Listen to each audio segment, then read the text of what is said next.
अस्सलाम वालेकुम।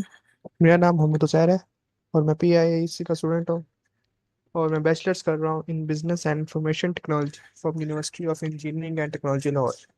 अच्छा, तो हम पाइथन का लेक्चर, ये I think so third lecture है पाइथन का। आज हमने लास्ट दो क्लासेस में स्ट्रिंग तक कवर किया, स्ट्रिंग और इफ स्टेटमेंट तक कवर कर लिया। आज हम लूप्स के बारे में पढ़ेंगे, पाइथन लूप्स के बारे में। ठीक है, तो पाइथन लूप्स और इफ स्टेटमेंट ये काफ़ी इंपॉर्टेंट लेक्चर्स हैं, तो आप जरा गौर से सुनिएगा इसको। तो आज हम स्टार्ट करते हैं फॉर लूप से। पाइथन में यहाँ पे जितने भी टाइप के वाले पर्सन हैं, यहाँ पे पाइथन में सिर्फ फॉर इन लूप होता है, यहाँ ऑफ लूप ईच लूप नहीं होता। ठीक है, इसमें यहाँ पे हम सारे काम फॉर इन लूप से ही करते हैं। ठीक है, तो आप स्टार्ट करते हैं। सबसे पहले आपको लूप्स का तो आइडिया होगा क्या होते हैं, लेकिन हम फिर भी स्टार्ट से पढ़ना स्टार्ट करते हैं। Python for loop is use for iterating over an iterable like a string, tuple, list और डिक्शनरी। मीन्स के ये आइट्रेट करने के लिए यूज होता है उस चीज के ऊपर जिस जो आइट्रेबल है। अब आइट्रेट को आप कैसे समझो कि आइट्रेट करना क्या होता है? मीन्स के लूप करना, एक एक करके आगे मूव करना। और आप उसी चीज पे एक एक करके आगे मूव कर सकते हो जहाँ पे मल्टीपल चीजें होती हैं। फॉर एग्जाम्पल अगर आप देखो, अगर हम यहाँ पे आते हैं इसके, और I P by N B में फॉर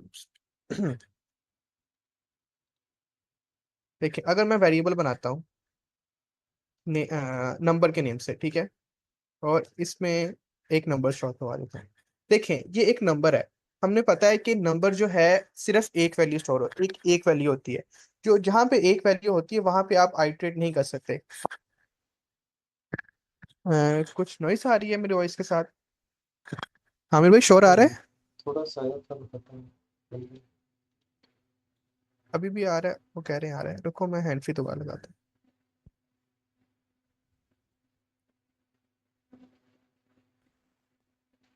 अब अच्छा, एक ना तेरी वीडियो ऑन है यार, अपनी वीडियो बंद कर।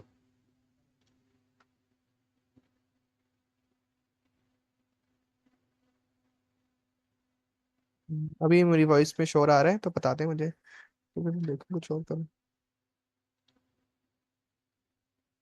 नहीं यार, नहीं, नहीं है। ठीक है, ठीक। ओके। तो अब देखें, मैंने ये मेरा वेरिएबल है, इसमें एक वैल्यू स्टोर है। देखें, आप एक वैल्यू के ऊपर कभी भी आइटरेट नहीं कर सकते। आइटरेबल ऑब्जेक्ट की वो होता है जहाँ जिसमें मल्टीपल वैल्यूज होती हैं। ठीक है, हमने अभी लास्ट टाइम सिर्फ एक आइटरेबल ऑब्जेक्ट पढ़ा है जिसमें मल्टीपल वैल्यूज होती हैं। तो बताएगा वो कौन सा पढ़ा है हमने? हमने सिर्फ एक डाटा टाइप ऐसी पढ़ी है जिसमें मल्टीपल वैल्यूज होती हैं। अब वो कौन सी डाटा टाइप पढ़ी है हमने जिसमें मल्टीपल वैल्यूज होती हैं? मैसेज में बताए।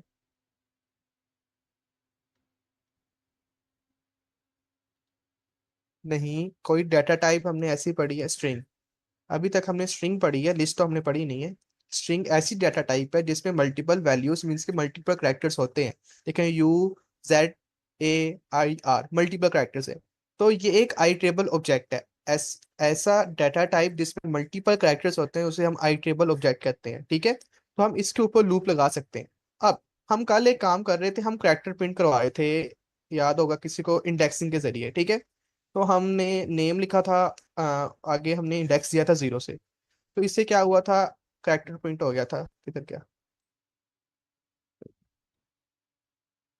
तो अगर मैं इसको रन करूँ तो इसका क्या आंसर, इसका बताएं क्या प्रिंट होगा अगर मैं इसको रन करूँगा फाइल को? फाइल का नेम क्या है?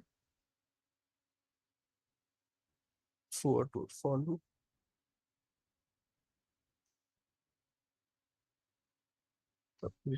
जी, यू प्रिंट होगा। ठीक है, तो आपका इसका तो आइडिया है। अब अब हमारी रिक्वायरमेंट है कि हमने सारे कैरेक्टर्स प्रिंट करने हैं, तो हमें क्या करना पड़ता है? तो हमें ये काम करना पड़ता है। हम यहाँ पे 0 लिखते हैं, 1 लिखते हैं, 2, 3 और 4 ऐसे लिखते थे ना, कल हमने ऐसे लिखा था। लेकिन अब ये काम काफी हेक्टिक है, हम इस काम में नहीं जाते होते ऐसे। जो काम लूप उसी के लिए यूज होती है कि अगर आपने एक काम को बार बार करना है ना, तो आप उसको लाइन को बार बार लिखने की बजाय उसे एक लूप में लिख दो। वो लूप उतनी बार चलती रहेगी जितनी बार आपको चाहिए। अब मैं यही काम आपको देखेंगे कि हमने यूज एट यार पूरा लिखा है, और ये हमने 5 लाइनों में लिखा है। अब मैं इस चीज को एक लूप में लिख दूंगा। अब देखिए क्या होता है। फोर, सबसे पहले इसके लिखने हैं अपने फोर, फिर देना है फॉर एक्स। एक्स एक वेरिएबल है जिसमें आपकी वैल्यू आएगी। ठीक है, एक्स एक वेरिएबल है। For x in, for x in. अब आपने किसके ऊपर लूप लगानी है? आपने इस नेम के ऊपर लूप लगानी है, इस नेम के अंदर जो वैल्यू पड़ी है। आप यहाँ पे लिखेंगे फॉर एक्स इन नेम। यहाँ पे आप ऐसे करने अगर आपको इजी लगे, ये फॉर करेक्टर्स, ठीक है, for characters in name variable में जो करेक्टर्स होंगे, ठीक है, प्रिंट कर दो करेक्टर्स को। ओके, अब देखते हैं क्या रिजल्ट आता है। मैं इसको अब कमेंट कर देता हूँ, इसकी जरूरत नहीं है। तो अब देखते हैं क्या रिजल्ट आता है। ये देखें, use at A I R, क्या हो रहा है इस टाइम? ये जो करेक्टर्स है ना, ये एक वेरिएबल है हमारा, नेम में हमारा स्ट्रिंग स्टोर है, ठीक है। तो एक सबसे पहले लूप चलती है, नेम का वो यू उठाता है, ठीक है, यू को कैरेक्टर के अंदर स्टोर करवाता है, फिर उसको प्रिंट करवा देता है, फिर वो वापस जाता है। अगर मैं आपको यही काम दूसरी फाइल के अंदर करके दिखाऊं तो आपको ज्यादा समय लगेगी। रुके, मैं इसको कॉपी कर लूँ, कंट्रोल सी, इसकी जरूरत नहीं है। मैं आपको IPYNB की फाइल के अंदर करके दिखाता हूँ। तो इसको रहने देते हैं ऐसे ही, बना लेते हैं। अब देखिएगा कैसे रन करता है ये।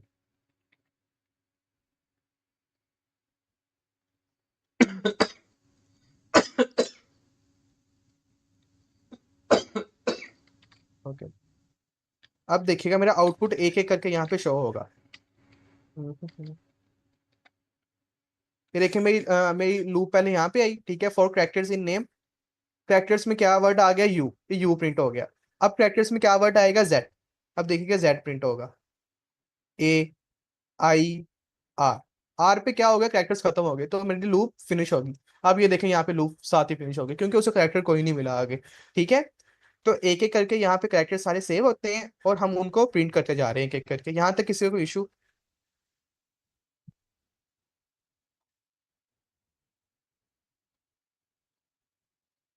जिसको यहाँ पे कोई समझ ना आई हो कि लूप कैसे वर्क की है।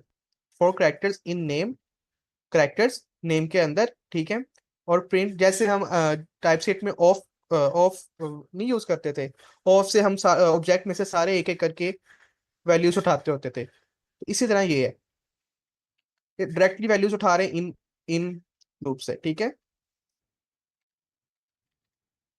तो ये होगी फॉर लूप। अब आगे देखते हैं इसमें और क्या चीज है। ये सिंपल फॉर लूप थी।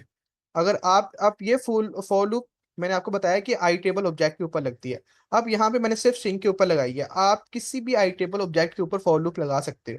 देखें, अगर मैं यहाँ पे लिस्ट और करवा दूं एक, अभी लिस्ट या अरे आप जो मर्जी करने इसको, ठीक है, मैंने लिस्ट और करवा दी है, तो इसके ऊपर भी फॉर लूप लगेगी। मैं इसको फिर से रन करता हूँ। ये देखें, वो सारे कैरेक्टर्स उसने प्रिंट कर दिए, 1 2 3 4, ये यहाँ से वन वन से स्टार्ट हो रहे हैं, 2 3 4 5 6 7 8 9 10 11 तक जा रहे हैं, ठीक है। तो ये सारे कैरेक्टर्स उसने प्रिंट कर दिए लूप से। ओके हो गया। तो इसके ऊपर टप ये हो गया, लिस्ट हो गया। लेकिन अगर हम यहाँ पे ऐसा कैरेक्टर लिखें जो सिर्फ एक वैल्यू है, जैसे हम ट्रू लिख देते हैं, लो अब देखते हैं क्या होता है। क्योंकि ट्रू में सिर्फ एक वैल्यू होती है, तो ये देखिए उसने एरर दे दिया, इंट ऑब्जेक्ट इज नॉट आइट्रेबल, कि आप जिस ऑब्जेक्ट पे लूप लगाना चाह रहे हो वो आइट्रेबल नहीं है। तो आपने यहाँ पे वही सारे ऑब्जेक्ट लिखने हैं जो आइट्रेबल हो, लूप सिर्फ आइट्रेबल ऑब्जेक्ट के ऊपर लगेगी, ठीक है। और आइट्रेबल ऑब्जेक्ट टपल होता है। टपल और लिस्ट के बारे में हम आगे जाके पढ़ेंगे। ये देखें, इस पे भी चेंज सब कुछ हो रहा है। तो इसी तरह अभी हम कृपा स्ट्रिंग पे जैन रहते ये हैं ना क्योंकि रिपीट करें, क्या इसका नाम है, ये कैसे आ रहा है 1 2 3 4 में? मैंने यहाँ पे किया था, ये देखें, मैं यहाँ पे इसको दोबारा रन यहाँ पे दोबारा रन नहीं होगा यार, ये बड़ा इशू है एक तो। नहीं तो डॉट पी वाई वाई, हाँ तो वो नहीं करते। तो वहीं पे कर रहा हूँ अमित नहीं भाई, नहीं हो रहा, ट्यूटोरियल एक बार होता है नोटबुक में दूसरी कर बार रहा है। होता ही नहीं ये लो, अच्छा, वो दूसरी बार होता दिखाने ही के नहीं। लिए ठीक है, स्टेप बाय स्टेप, ठीक है, ये भी बेस्ट। तो ये एक बार किया था मैंने, दूसरी बार अब हो नहीं रहा, ठीक है। हमेशा से हमें यही मसला आ रहा है इसमें, भाई दूसरी बार क्यों नहीं आती?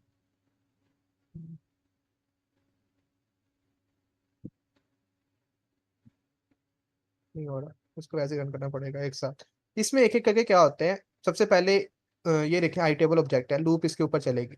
सबसे पहले यू आएगा, ठीक है, यू जो कैरेक्टर होगा, यू इसके अंदर सेव होगा इस वेरिएबल के अंदर। आप यहाँ पे कोई भी वेरिएबल लिख सकते हैं, मैंने यहाँ पे कैरेक्टर लिखा है, आप यहाँ पे कोई भी वेरिएबल लिखोगे, ठीक है।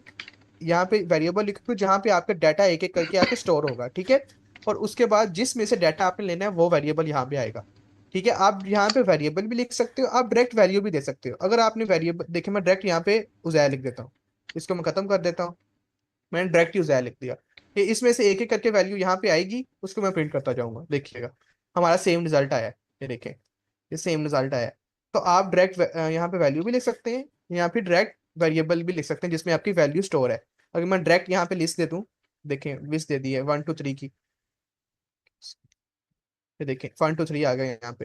तो ये आप पे है कि आप यहाँ वैल्यू को डाटा उसको वैल्यू को वेरिएबल के अंदर स्टोर करवा के यहाँ पे वेरिएबल लिख दें, या फिर डायरेक्ट यहाँ पे जिस पे आपने लूप लगानी है वो लिख दें, ठीक है। अमीर भाई क्लियर है? ओके ओके, मैं कह रहा था यार जरा एक्स वाई में आ जाता। एक्स वाई क्या होता है समझाऊंगा अमीर भाई, एक्स वाई तो पढ़ा ही नहीं हमने। एक्स यार वाई से ऊपर मसला आपने होगा ना, लिखा हुआ मैंने है। बस बता दिया कि अच्छा ये अच्छा अच्छा। करेक्टर है। Okay okay okay okay, continue continue. ये अलग है, ये अलग है, ये अभी नहीं पढ़ा, ये हमें आगे पढ़ेंगे, नेस्टेड है अभी। Okay okay. अच्छा।